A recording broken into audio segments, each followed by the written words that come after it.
All right, let's go to our top six. Metal six packs, baby. Yeah, metal six pack. This week, because we have one of the preeminent women in rock joining us, we are going to run down our 6 favorite women rockers. And they can be singers, but they may not be singers. But anybody that's a lady in rock, in honor of Lita Ford, the first lady of rock, being with us, we're going to run down our 6 favorite in my purposes, no particular order, but we'll give you 6 each. So let's get started. All right, my number 6 is our guest today. Nice. Lita Ford. Good picture from the Runaways days. Yeah, I know. At first I was like, that's the wrong picture, but no. That's, she was probably 16 at the time, 16, 17. Yeah. But Lita, absolutely. Phenomenal what she's done for hard rock. Yep. So my number 6 is a newer gal on the scene. And my 6 and 5 are both women who are out killing it right now. And the only reason they're pushed down on my list is because the people towards the top of the list have more seniority. So I show them a little more respect. But, man, what can you say about Taylor Momsen? Child star who grew up, always wanted to be a singer in a rock and roll band. And I think a lot of people didn't take her serious at first. And I know, that's something she really had to overcome. And now she's one of the premier female artists out there. Her and her songwriter and guitarist, Ben Phillips, putting some great music out there. I mean, all their stuff's great. But, of course, their last album, Death by Rock and Roll, was huge for those guys. So if you haven't checked them out, Taylor Momsen and The Pretty Reckless, at number 6. You're seeing this face that I'm making of disgust right now. Forgot. Because I forgot. And not only is Taylor a friend, but I am a massive fan. And Death by Rock and Roll was my album of the year a couple years ago. And I every week flake, which is why I hate doing friggin' countdown lists, because I always forget something. So, my gosh, horrendous oversight by me. Well, just say she was number 7. Yeah, you couldn't fit her in. No, because I actually would add her way higher. Yeah. I'm not even doing mine in any real order. But go ahead. I don't even know what my 6 is. Put it up. Oh, Maria Brink. Barbie. And Maria Brink that's a photo of her in all her theatrical glory. For those that don't know Maria, she is the singer in a band called In This Moment. I've had her on my radio show a number of times. Incredibly talented, and I've seen her live a number of times. Extremely powerful voice, but the other thing is she's super theatrical, as you could see from that image. But if you've ever seen that band live, the way they dress, the pyro, it's the drum riser, the ramps. I mean, if you like theatrical music with a female fronted vocal, it's killer. And I love the theatricality to what she brings, the showmanship to what she does. So she was my number 6. All right, my number 5 is Don's number 6, Taylor Momsen. I mean, as a front woman, it's unbelievable. She's mesmerizing. You can't take your eyes off her, besides her being beautiful, but just the moves and just the way she gets into the music and stuff, just amazing. I have photos. Interesting. I've never seen her with a guitar on stage. She'll come out like 1 or 2. She'll play some rhythm. Yep. But phenomenal live. Pretty Reckless. The first time I ever saw Pretty Reckless play, it was in New Jersey at the Wellmont Theater, and they were opening for Marilyn Manson, and she was like 15 or 16 at the time. And I often talk to her. I'm like, how did that go, being like a 16-year-old girl on the road with Manson? And she said it was all good. She never had a problem. She was all good. But Right. And I love that she's never gone back to acting, which she could have. She just wants to be a singer in a band, and that's it. Yep, exactly. All right, my number 5 is Lzzy Hale. I'm sure we'll see her on one of your guys' lists. But if not, I've got her. And she is, you always see her with a guitar. Absolutely. Because she is a terrific guitar player as well as a singer. It's really when her and Taylor, when their bands toured together, what was the last summer, Jim, and we went down, and man, I got to say, that was just so impressive. And the things that Lzzy can do with her vocal range is just incredible. And just a killer band, and she's a friend as well. So I got her at number 5. All right, who's next? Me? You. Yeah. All right, my number 5 Oh. is, there you go, Lizzie Hale. She is pretty much, I think, at the forefront of female rockers currently. That mentioning her guitar, she was nice enough to actually give me one of her signature guitars, which I have on my wall. Wonderful person. All the people in that band are phenomenal people, and she is just a not only phenomenal person but an incredible singer. So at number 5 is Lizzie, spelled Lzzi, of course. Why? LZZY. I don't know. I don't know where the I went. I really don't. Never asked her that. I should. No, it's a Y at the end. Oh yeah. Yeah. All right. Where'd the I go? My number 4 is Lizzie too. So that voice on her, I've never seen her. I've probably seen him 10 times. She's never had an off night that I've seen, and just some of the stuff that she does live.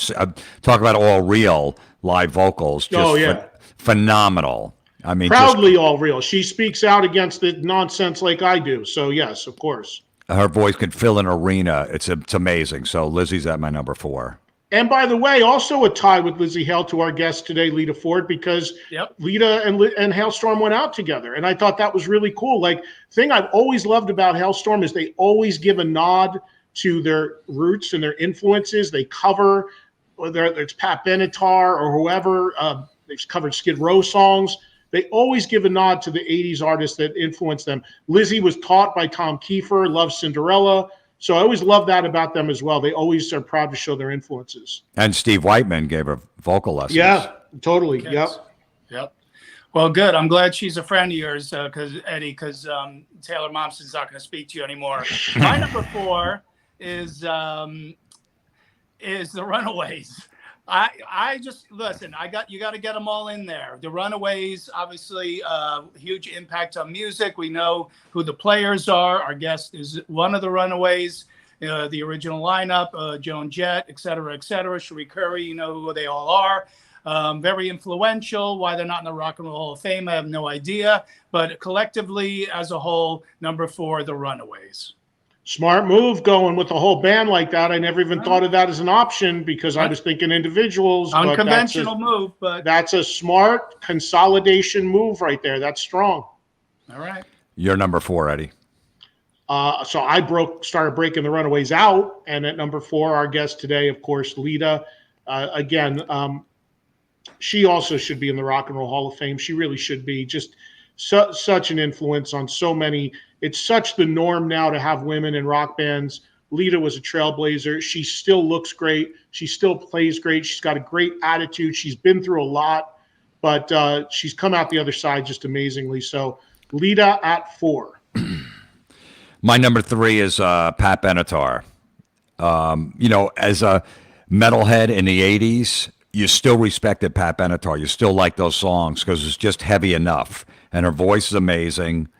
The songs are great. Love is a Battlefield, But other than that, solid. And she's not in the Rock and Roll Hall of Fame, if I'm not mistaken, right, Eddie? She is. She just got it. That's right. She just got in. But definitely, ruled in the 80s. So Pat Benatar is my number 3. Yeah, and super hot. My number 3 is Pat Benatar. Look at that. I saw Pat, I don't know, about 7 or 8 years ago. And, her and her husband, Neil, still tour. And she still sounded great, man. A lot of fun going to see her play live. And same as you, Jim. Those, growing up in the MTV era and those videos and hers being, what was it, the second video ever played on MTV? Love Pat. There you go, number 3. All right. My number 3 is Joan Jett. Undeniable. The hits, the influence, same thing coming out of the Runaways, of course. Had a massive and still has a massive solo career, and does again another total trailblazer, total pioneer. Saw her recently play at a private gig in Texas. Still brings it, and the catalog speaks for itself, whether it's the Runaways or her solo stuff and the many hits she's had. So Joan at 3. My number 2 is Stevie Nicks. Between Fleetwood Mac, I'm not a huge Fleetwood Mac fan, but they got a killer catalog, and then also her solo career. Her solo career was huge at the same time too. So phenomenal singer, huge influence, I'm sure, on all the females coming later and on in rock. But Stevie Nicks is my number 2. All right, my number 2 is Ann and Nancy Wilson from Heart. So I coupled them as well. Again, the consolidation. Look at this. Exactly. It's all about the consolidation, Edward. Get with the program. I know it's unconventional, but we got to do it. I'm going to in a minute. You'll see. Because these two, besides obviously they're sisters and they're related, they are the 1-2 punch of that band. And, you know, from the time I was a kid, hearing their music in the car, you know, driving with my parents, to seeing them in semi-recently. And still actually being out on tour, and Heart occasionally touring. They're still a part of our life here in 2023. And I ain't mad about that. So Heart at number 2. All right. My number 2 is Pat Benatar. I think she is still a powerhouse vocalist. The songs are incredible. A lot of great hard rock stuff, whether it's Heartbreaker, the Precious Time, that song, the solo's incredible. The vocal incredible. I mean, she's amazing. And it's a travesty that it took that long for her to get in the Rock and Roll Hall of Fame. Yep. And I know people have seen her sing very recently. They said she's still amazing. I saw her last probably 4 or 5 years ago sing, but obviously she was at the Hall as well. And yeah, I mean, outside of a few songs, an incredible catalog. You know, it's funny, Jim, you mentioned Love is a Battlefield, which is one of her biggest songs, which kind of is like a disco-y thing. Not a big fan of that myself, but Holly Knight, who wrote or co-wrote that song, she, in her book, which is a great book that came out a couple months ago about her story, she said she was appalled, even though she wrote the song, when she heard the final version of it, because it was not intended to be like that. It was intended to be like a rough rockin' song. And she said that she was so bummed about it. But then after the song took off and became a big hit, and she started making a lot of money with it, she was okay with it. Yeah, and she was fine, yeah, because that was a huge hit for her, yeah. Yeah. All right, my number 1 is, you know, I should have put them both together, Nancy and Ann, but my number 1 is Ann Wilson. I mean, that voice is incredible. And another band in the 80s that, even though they were more poppier, you still liked, you know, as a hard rock or a metalhead. And then, you know, yeah, I just saw me and Don, I guess, saw him probably like 3 years ago. And just that she could still hit that note on that song alone, I mean, the place goes insane. I still get chills from that. So that's like her Victim of Changes. It is. It is. And you're like, is she going to do it? Is she going to do it? And she does it every time. And she's my number 1. Yeah, and we were slow dancing at the time, so it was fun. My number 1 is Stevie Nicks, for God's sakes. She could do more cocaine than anybody else in her band. Like Jim said, she had a killer solo career. I saw her probably about 10 years ago. Still sounds unbelievable. She has sex appeal, like easily the sexiest female singer in the 70s, just oozing sex appeal. Great stuff, you know, coming into Fleetwood Mac with her boyfriend Lindsey Buckingham at the time, making it a completely different band, taking them to new levels of success. And another one who's still out there doing it, and by all accounts doing it well, Stevie Nicks at number 1.